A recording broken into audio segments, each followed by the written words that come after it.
O Pastor Aprovado, por Richard Baxter. Introdução para pastores leigos. Parte 1. Permita-me contar-lhes os antecedentes desta obra. O Senhor despertou os seus servos desde Condado e de algumas regiões vizinhas para o senso de dever quanto ao ensino da fé.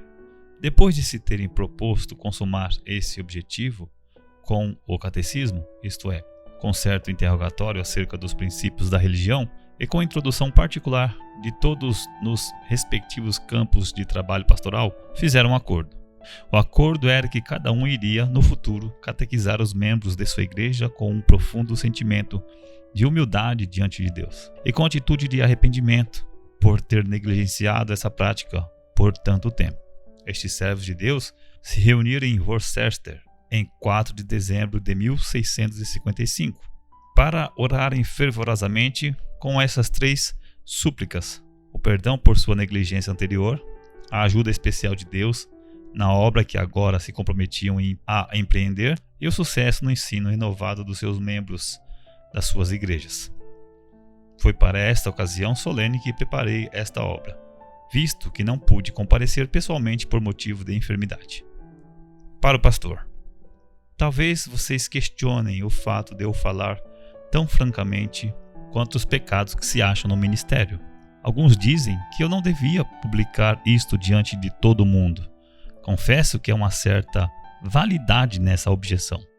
Contudo, agi assim porque, se deveríamos ser humildes, precisávamos fazer clara confissão de nossos pecados.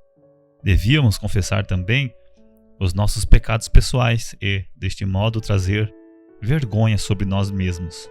Poder-se-ia argumentar que deveríamos traduzir a obra para o latim, para nosso uso profissional. Mas, quando o pecado da negligência está aberto aos olhos do mundo, é inútil querer ocultá-lo. Todas as tentativas nesse sentido só agravariam e aumentariam a nossa vergonha. Quando o pecado é cometido em público, a confissão também deve ser feita em público, se é que buscamos a plena remissão. O pecado não perdoado nunca nos deixará tranquilos e prósperos. O que encobre as suas transgressões nunca prosperará, mas o que as confessa e deixa alcançará misericórdia. Provérbios 28:13.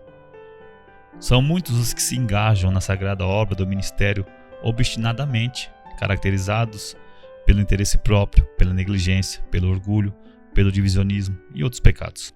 Temos que admoestá-los. Se pudéssemos ver que eles se reformariam sem necessidade de repreensão, alegremente deixaríamos de publicar as suas faltas. Mas que outra coisa podemos fazer? Desistir dos nossos irmãos e colegas é um mal sem remédio, é um erro. E tolerar os maus hábitos dos ministros é promover a ruína da igreja. Imaginem milhares no navio que faz água. Os que deviam estar bombeando a água, tampando as brechas, estão se divertindo ou dormindo. Pois bem, vocês não os acordariam e não os chamariam para o seu trabalho para a salvação das suas próprias vidas? Os homens os julgariam errados por falarem duramente e em tom de urgência com os preguiçosos? Vocês não diriam: o trabalho tem que ser feito, ou senão todos morreremos. O navio está quase afundando e vocês me vêm falar de reputação? É este o nosso caso, irmãos. O trabalho de Deus tem que ser feito. No entanto, há sempre alguns que estão prontos a julgar e a culpar os outros. O que eu disse aqui, procurei dizê-lo tão imparcialmente quanto pude e sem partidarismo. É provável que alguns se sintam ofendidos por mim. Poderão sentir-se ofendidos se a razão for a necessidade de disciplina na igreja. Mas não, assim espero, por pertencerem a outras denominações. Meu desejo é que todos nós consideremos até que ponto podemos ter comunhão uns com os outros. Naquilo em que não pudermos tê-la, pelo menos tratemos de consultar-nos uns aos outros e de chegar a um acordo sobre a maneira de lidar com as nossas diferenças. Os que promovem desnecessárias divisões entre as igrejas, devemos notar e evitar. Exorta o apóstolo Paulo em Romanos 16:17.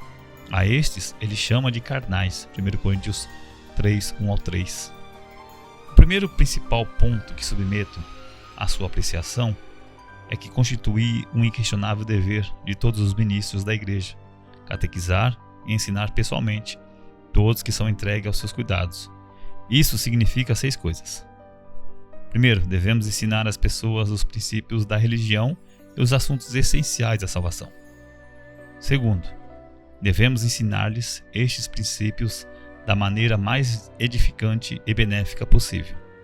Terceiro, orientações, exames e instruções pessoais têm muitas vantagens nesse processo de aprendizagem.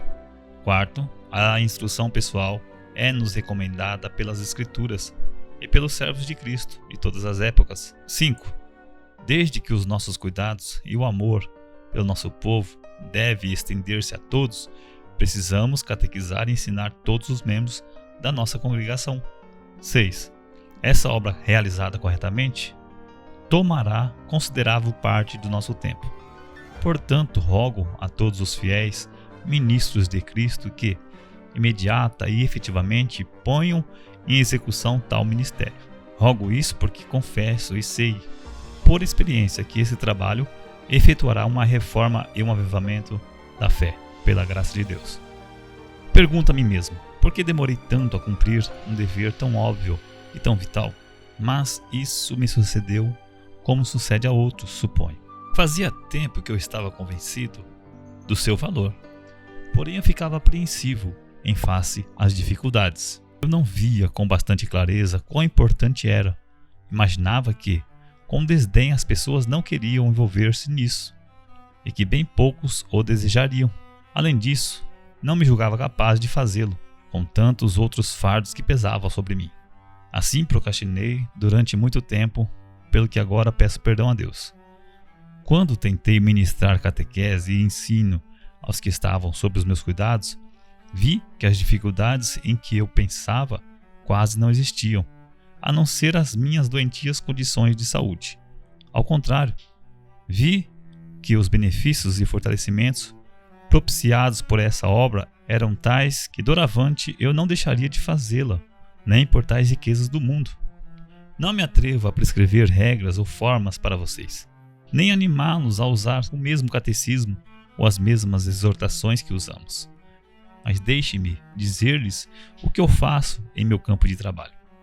Passamos as segundas e terças-feiras, desde cedo, de manhã até o cair da noite, envolvendo umas 15 ou 16 famílias, toda semana, nesta obra de catequese. Com 2 assistentes, percorremos completamente a congregação, que tem cerca de 800 famílias, e ensinamos cada família durante um ano. Nenhuma só família se negou a visitar-me a meu pedido, e vejo mais sinais externos de sucesso dos que veem em mim na minha pregação pública. O grande número me força a tomar uma família completa por vez, 1 hora cada. O secretário da igreja vai adiante com 1 semana de antecipação. Vai organizar os programas e horários e itinerário. Também guardo as anotações daquilo que cada membro da família aprendeu, para poder continuar a ensiná-los sistematicamente. Meus conservos, vocês puseram a mão no arado de Deus, foram duplamente santificados por Ele e estão duplamente dedicados a Ele, como cristãos e como pastores. Ousariam então retroceder e recusar-se a fazer o seu trabalho? Vocês veem que a obra de reforma está paralisada. Todavia, muitas obrigações se compelem a promovê-la. Ousarão negligenciar agora aqueles meios pelas quais ela deve ser realizada? Mostrarão os seus rostos a uma igreja cristã reunida como ministros do Evangelho e orarão por avivamento, quando vocês mesmos se negam a usar os meios pelas quais isso pode ser feito? Rogo-lhes encarecidamente, em nome de Deus e por amor às almas dos seus rebanhos, que não exerçam o seu ministério descuidada e superficialmente. Façam-no vigorosamente e com todas as suas forças. Seja a sua grandiosa e séria atividade ensinar os fundamentos da fé a todos os membros das suas igrejas, por meio destas instruções ministradas particularmente. Sim, pois me dou conta de que a vida de serviço às ordens de Deus consiste no prudente e eficiente ministério de sondagem dos corações humanos, depositando ali as salvadoras verdades da fé. O que mais temo são os ministros que pregam bem e que são ineptos para a nutrição particular dos membros das suas igrejas. Se, porém, nós, ministros, não nos dedicarmos a esse ministério pastoral particular, sem dúvida, ele ficará por fazer. Levantemo-nos, pois, a executarmos com todas as nossas energias a tarefa que nos foi confiada e o Senhor será conosco. Meu segundo pedido aos ministros da igreja é que se disponham sem demora e unânimes a praticar a disciplina cristã, pois é uma situação triste esta, em que um dever tão importante é tantas vezes negligenciado. O clamor comum é que as nossas igrejas não se acham preparadas para isso, não suportarão. Contudo, se vocês disserem que as nossas igrejas não estão aptas para a ordem do governo de Cristo, acaso não estarão abdicando das suas responsabilidades? Não estarão estimulando uns aos outros a procurarem sociedades melhores, onde possam ter essa disciplina? Rogo-lhes, pois, que estejam prontos a prestar contas ao sumo pastor. Não sejam infiéis na casa de Deus, não fujam do dever por causa do problema que isso possa causar à carne. Esse é um sinal por demais óbvio de hipocrisia. Os deveres mais difíceis geralmente são os mais importantes. Meu terceiro e último pedido é que, sem demora, os ministros cristãos fiéis se unam e se associem para a promoção desta obra do Senhor. Com isso, eles manteriam a unidade e a concórdia entre as diversas igrejas. Gostaria que eles não negligenciassem as suas reuniões fraternais para estes fins. Que ninguém frustre a concordância nos pontos substanciais da fé e da piedade. Se é que de fato são cristãos, que se disponham a manter a comunhão uns com os outros, quando lhes for possível. Procurem descobrir como trabalhar juntos, apesar das suas diferenças, de modo que não causem o mínimo dano às verdades comuns e à verdade cristã que eles professam sustentar e preservar.